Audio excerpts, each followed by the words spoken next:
Dzień dobry, kolejne nagranie na kanale Testy TV i kolejny laser na naszym stole. Ja naprawdę bardzo się cieszę, że kolejne maszyny do nas spływają, ponieważ Wy macie dużo łatwiejsze zadanie w trakcie wyboru maszyny, którą chcielibyście posiąść, którą chcielibyście zakupić. Wystarczy obejrzeć kilka filmów z tymi maszynami, które Wam prezentuję i myślę, że sprawę macie bardzo jasną. I dzisiaj Tutrees TTS 20 Pro. Bardzo ciekawa maszyna, nie ukrywam, więc zaraz się przekonamy, czy moje oczekiwania do niej będą się pokrywały, ponieważ jest to maszynka od znowu znanego producenta. Tutrees robi lasery od a może już nawet i dłużej. Pierwsze co, mamy malutki kompresorek, więc mamy już oczywiście Air Assist, nawiew powietrza, który jest niezbędny do cięcia. Mamy tutaj głowicę. Już patrzymy sobie, jak ta głowiczka wygląda. Nieduża. Naprawdę nieduża. Zobaczcie, jak na sprzęty, które Wam pokazywałem ostatnio, to ta głowica jest naprawdę niewielka. Mała głowica, mała waga. Mała waga, większe szybkości, ponieważ inercja będzie mniejsza. To jest też dobry kierunek. Co tutaj mamy dalej? Mamy instrukcję. Mamy, wydaje mi się, że jakieś materiały do cięcia pod spodem. To nam się oczywiście przyda. Mamy okulary. Pamiętajcie, chroncie swoje oczy. Te lasery to nie zabawki. Mamy zasilacz. I tutaj część pierwsza pianki pusta. Dobra. Mamy kolejny zasilacz i tutaj mamy 24 V na 4 ampery, więc 100-watowy zasilacz. Czyli tamten zasilacz pewnie będzie tak mi się wydaje, może się mylę. Jeden zasilacz chyba do kompresora, do nawiewu, a drugi zasilacz do całej maszyny. Mamy kluczyki, mamy trytytki, więc to nam się przyda znowu do montażu. Mamy rurkę do nawiewu, przewód USB. Jedziemy dalej. Jak to wyciągnąć? No i tutaj wydaje mi się, że maszyna jest wpakowana cała. Czyżby? Ale tak chyba będzie, słuchajcie. Czekajcie, muszę to zrobić tak. Czyżby naprawdę udało się bez demontażu, bez niczego? Ale numer. To byłby pierwszy laser, słuchajcie, który udało się w 100% w całości wysłać. No, chyba tak będzie. Powiem szczerze, nie oglądałem nic o tym laserze. Wolę się nie sugerować komentarzami innych osób. Wolę wyrobić sobie własne zdanie. O, tutaj mamy jeszcze jakieś silikonowe rzeczy. Jakieś śrubki.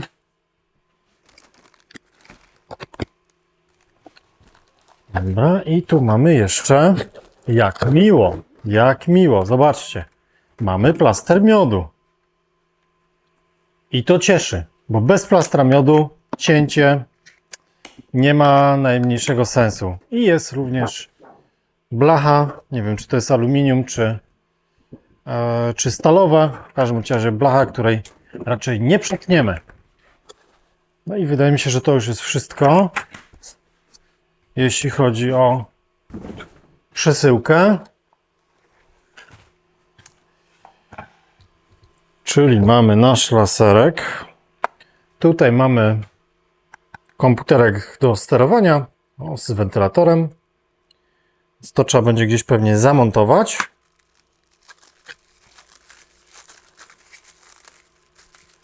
No, głowica oczywiście jest zdjęta. Więc słuchajcie, 2 minuty, bo myślę, że więcej nie będzie potrzeba. Przejrzę instrukcję i zaraz wracamy i spróbujemy to szybciorem zmontować.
Maszyna odpalona.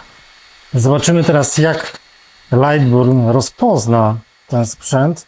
Zrobimy może znajdź mój laser, czyli totalnie z automatu.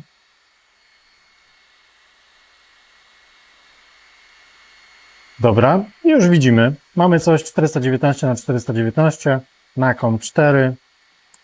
Dodajemy urządzenie. TTS. Damy tu. Trees TTS 20 Pro. Automatyczne bazowanie odradzam, słuchajcie, dlatego że czasami faktycznie coś tutaj w narożniku potrafi być i możecie mieć kolizję, więc lepiej to zrobić ręcznie. Dobra. OK. Dodajemy tutaj na COM4 naszą maszynę. I teraz może sobie przesuniemy i zobaczymy, czy ruszy. Jest. To bardzo dobry znak. Zobaczcie.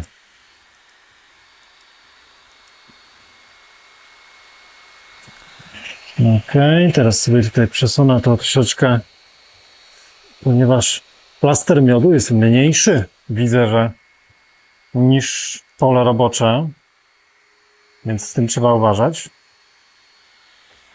żebyśmy nie popalili sobie stołu. Dobra, może coś takiego niech będzie.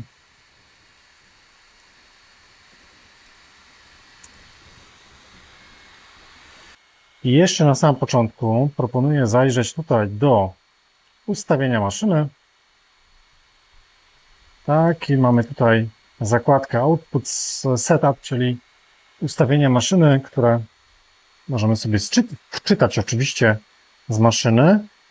I zobaczcie, mamy 30 000 na 1700, akceleracja w X, a w Y 30 000 na 1300. OK, i to na razie zostawimy. Dobrze. I jeszcze oczywiście jedna rzecz do zrobienia, czyli włącz przycisk strzału lasera, bo normalnie tego nie ma. Dobra, widzę, że dioda działa. Wszystko gra. Kompresor również gra. Tradycyjnie, na sam koniec, krótkie podsumowanie. Zaczniemy od tej płytki, która przewija się przez ostatnie filmy.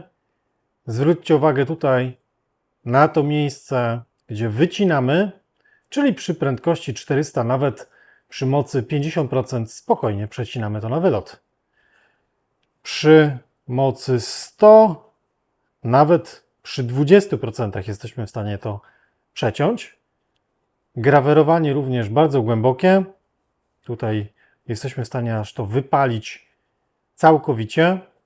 No i również ten wzorek na samym dole pokazuje, jak precyzyjnie jesteśmy w stanie pracować. Przy prędkości 1500 jest naprawdę wykonane to naprawdę dobrze. Więc to od tego zaczynamy, tak? Następnie przeszedłem przez cięcie. Może zróbmy tak, cięcie na dzień dobry, bo to również Was bardzo zawsze ciekawi. Czy przetnie, czy przetnie? Czy przetnie taki materiał, czy przetnie inny? Zobaczmy, co tu mamy. Mamy tutaj sklejkę. Sklejka 12 mm na raz. Tutaj jest to zrobione 100 na 100 i bez problemu jesteśmy w stanie przeciąć to na raz. 12 mm sklejka. A co z drewnem litym? Drewno lite, tutaj mamy 7 mm, jak dobrze pamiętam. Tak, mamy 7 i również 100 na 100 przecinamy bez najmniejszego problemu.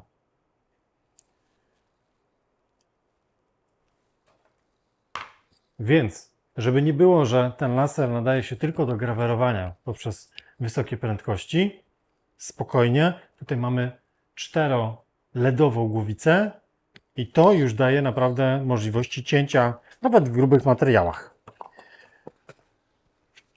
Teraz też ciekawy materiał, czyli guma. Dla osób, które zajmują się wykonywaniem pieczątek, jest przygotowany taki... zaraz Wam w ogóle pokażę. Tutaj taki jeszcze zestaw cały. No, zobaczcie. Tutaj jest zrobione to z prędkością 1000. Czyli tutaj jest ten grawer naprawdę głęboki. A tutaj mamy zrobione z prędkością 3000. No i widać oczywiście różnicę. To jest zrobione bardzo głęboko. To, co chcę Wam pokazać, to Tutris ma również takie całe zestawy materiałów, które możecie obrabiać na laserze. I jest tego naprawdę całkiem sporo. Więc tutaj ja przeprowadziłem testy na tych materiałach podesłanych przez Tutris, żebyście mieli również te materiały od razu jak gdyby pokazane w obróbce. Więc guma jak najbardziej nadaje się do grawerowania, nie śmierdzi za bardzo, co często się przytrafia przy tych materiałach gumowych. To naprawdę tutaj dało się, że tak powiem, wytrzymać. Guma niecałe 3 mm. No i później oczywiście naklejamy sobie to na przykład na takie pieczątki. Były też pieczątki takie, więc tutaj również to by się nadało i wtedy możemy sobie odbijać. Dobra, to jest guma. Wypróbowałem również pracę w stali. Proszę bardzo, mamy stal i lecąc od dołu mamy 5000, 2000, 1000, a później próbowałem również takie mikrotesty z jakimiś kolorami. Ten tutaj u góry właśnie ta interlinia sięgała między 1/100 a 1/10 mm i wtedy uzyskujecie różne takie odcienie. Myślę, że to można byłoby jeszcze dopracować. Zdecydowanie więcej testów trzeba tam przeprowadzić, żeby uzyskać tą pełną paletę kolorów. Ale przy prędkości 1000 myślę, że to już jest naprawdę, czyli ten trzeci od dołu, to jest naprawdę doskonała jakość czyli w stali możemy spokojnie tym pracować. 2000 też jest ok, ale 1000 jest zdecydowanie ciemniejsze. Co dalej? Praca przy dużych prędkościach. Tutaj słuchajcie, spokojnie 30 000 jesteście w stanie lecieć, 30 000 milimetrów na minutę. No i zobaczcie, tutaj kilka różnych prób. Mamy prędkości 5000, 10 000, później 20 000, 30 000. Niewielka, tutaj akurat przy mocy już była nawet 100 przy tych najwyższych prędkościach. Jakość jest naprawdę petarda. Więc dzięki lekkiej głowicy, za chwilkę Wam pokażę również inną głowicę, żebyście wiedzieli, jak to jest duża różnica. Dobra, 20 000, prędkość 20 000, moc 100, grawerowanie w sklejce, efekt naprawdę doskonały.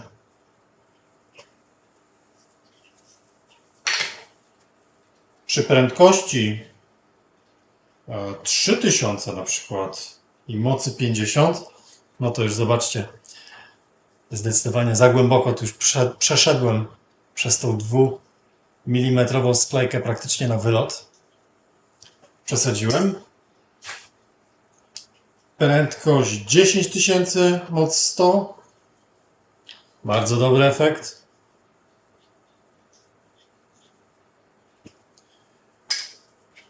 Karton. Grawerowanie w kartonie niekaszarowanym, czyli tym takim twardym kartonie, również wychodzi bardzo dobrze. Tutaj mamy 20 000, moc 100 i wygląda to naprawdę nieźle.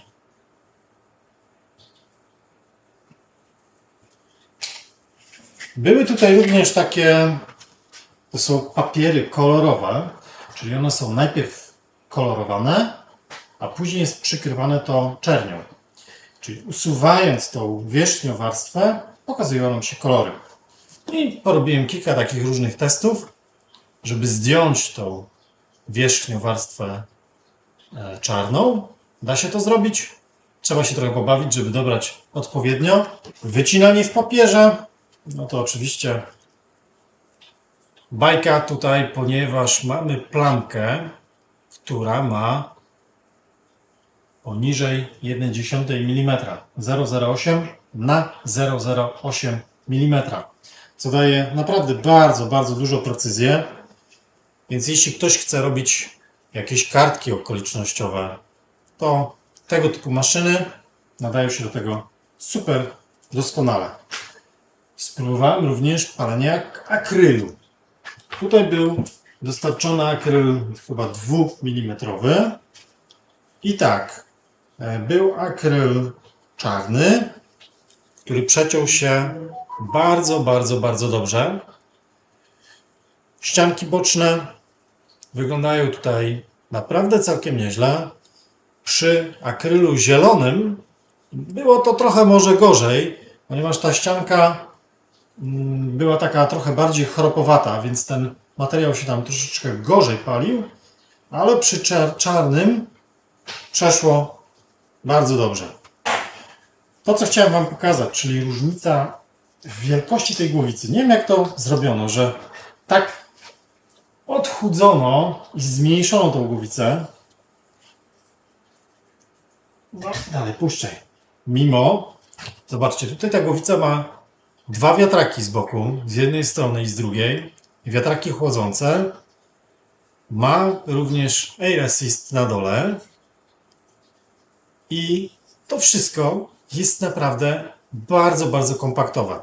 Żebyście zrozumieli, jak kompaktowe to jest, to zobaczcie. Tutaj mam głowicę, co prawda tutaj jest 20, a to jest 30 głowica, ale zobaczcie, jak wielka to jest różnica. No i wagowo to jest tak koło połowy. Więc pomyślcie, przesuwanie takiego maleństwa versus tego grzmota. Myślę, że tutaj ta różnica w wielkości samej głowicy ma naprawdę znaczenie. Raz, że nie tracicie pola pracy w środku tutaj, ponieważ ta głowica gabarytowa jest niewielka. Dwa, że przez niską wagę jesteśmy w stanie tu przesuwać naprawdę szybko. I te 30 000 bez problemu jest tutaj do osiągnięcia. Kolejną rzeczą myślę, że jest ważna tutaj również cena tej maszyny, ponieważ jak się nie mylę, to jest to jedna z najtańszych konstrukcji dostępna w tym momencie na rynku, która ma głowicę 4-diodową, ma kompresor, który spokojnie naprawdę daje radę, no i jest szybka.